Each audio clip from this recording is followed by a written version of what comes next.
it's Eddie at Weoley Tropicals. Got probably the best video I'm going to be doing this year ahead of us today. I've spent a fortune on this, which is my plant haul video for 2025. I'm trying to right a lot of the wrongs that I did in the previous years with my rookie mistakes of getting everything that was tender. So in here there's a lot of evergreen stuff. There's stuff that's bone hardy, -10, -15 included within this list, and then we'll dig it up and put it in my greenhouse. And there's some absolute rare belters in this list, so hopefully I'll put some stuff on your radar. Hopefully you'll do exactly the same as I did and go and buy from these firms. These are not stock that I'm selling. I bought from other companies because I don't sell everything, and I wanted some mature plants ready to go. So without further ado, I'll get onto the plant haul video. So first on the plant haul is the Phormium Black Velvet. Absolutely love the colour on this one and the form as well. We have got a more mature version down by our pond, which I'll zoom in if I can keep it in focus down the bottom. And I love the form of that one. It's just a really interesting plant. I like the fact that it's a clump forming plant, so you can put a shovel between them every now and again and make two plants from the same plant.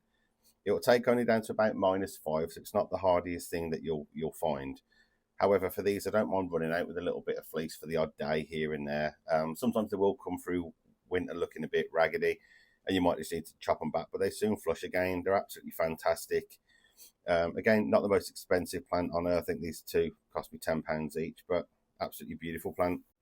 Second on the list is this absolutely glorious variegated bamboo that I bought just on site. I'd never even heard of it.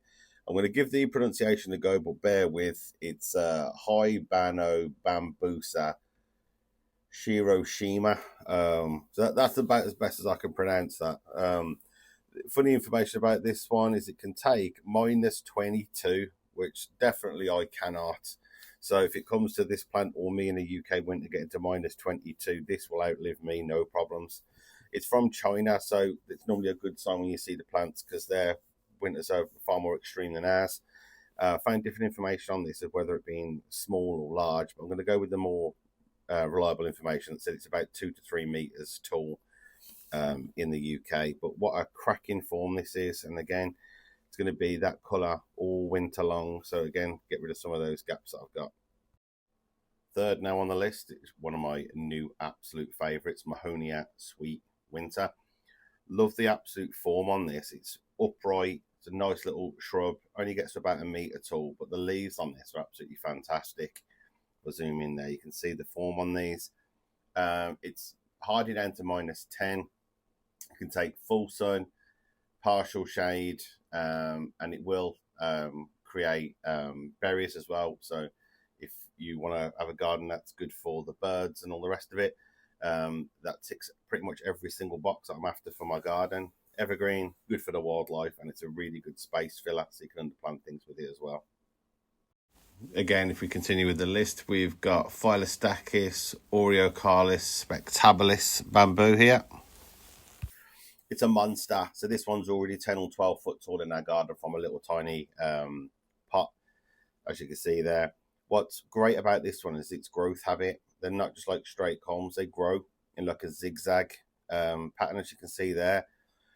Just really interesting to put that in the garden. Again, I think about this one on a grey winter's day when there's not much growing. And you've got these golden canes popping out of the ground, still flush.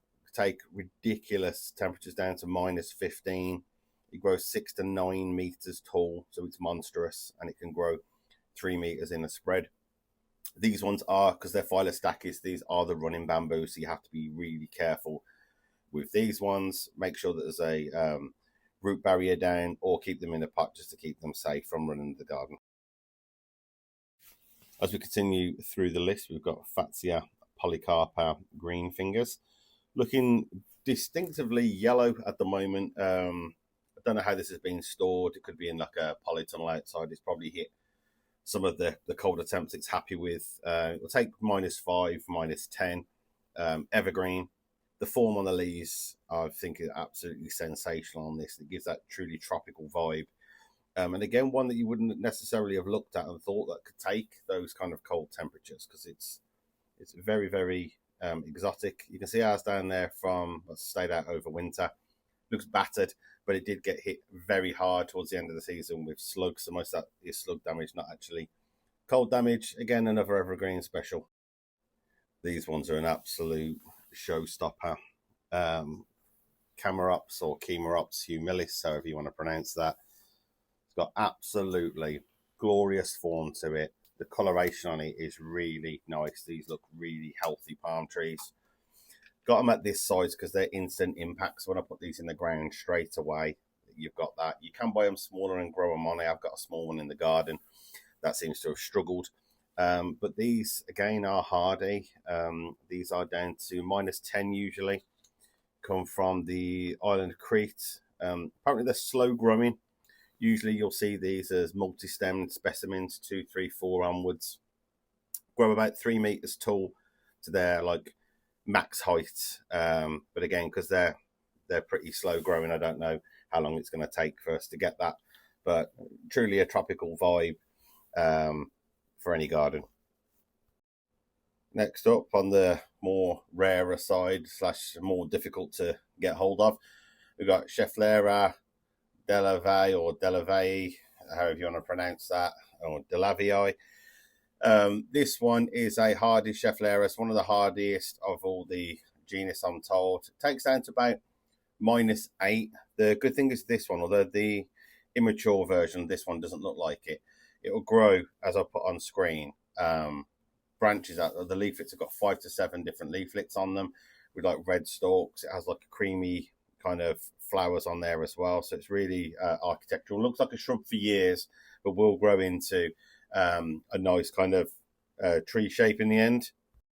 On to the next one. We've got a right treat here, Daphniphyllum Macropodum, which is just a sensational little evergreen shrub, and it'll grow on to being looking like a little small tree, around about like 2 meters high. It has like really thick kind of leaves on this. The foliage has like red stalks on it, so it's really, as you can see on screen there, it's really striking. As well as that, it has like these blue berries that kind of form on there as well. So it's not only evergreen, hardy down to -10. It's good for the wildlife, and it'll look absolutely sensational in any garden. I only put a little quick thing on the screen there, but feel free to have a little look at it online and see some bigger examples. This one, as soon as I saw it, this was in the basket, and I knew I was taking this back. This is Buddleja Globosa. This one, again, tropical vibe with the nice leaves on it, but it also has a stunning clusters of orange flowers all over the plant, so it's just going to look sensational. Apparently it's sweetly scented, but I don't know how accurate that is. You're always saying most of the foliage in mild winters, and then obviously you need to give it a prune after flowering. Can get to 5 meters, it's saying, and the flowers normally between June and August. But it's again another tropical vibe. I'm going to be able to put this in the garden, something unusual that you don't see in everybody else's garden. I think it's going to be another head turner, and also it's got that nice height as well as a tropical interest. So those are the kind of 3 more rarer plants that I've got. I'm looking forward to seeing these, how these grow into the big monsters that they're telling me that they're going to grow into, and the more established plants, and then being able to supply these through cuttings over the next year or so. So yeah, really excited for these ones. And then we've got the Euphorbia minus Merlot, which can take down to -10. It's a small kind of clump forming one, which can get to about 60 centimeters tall and 60 centimeters wide. But it again goes with our red kind of theme that we've got. Looks truly tropical, as you can see on the images put in on screen there. And again, it's another thing just for winter interest. I have done another full video on these ones, so I won't say too much more about that. But again, hopefully you like my collection that I bought. Maybe there's something that you're going to add to your own collection from this. Just let us know what you've bought this year or what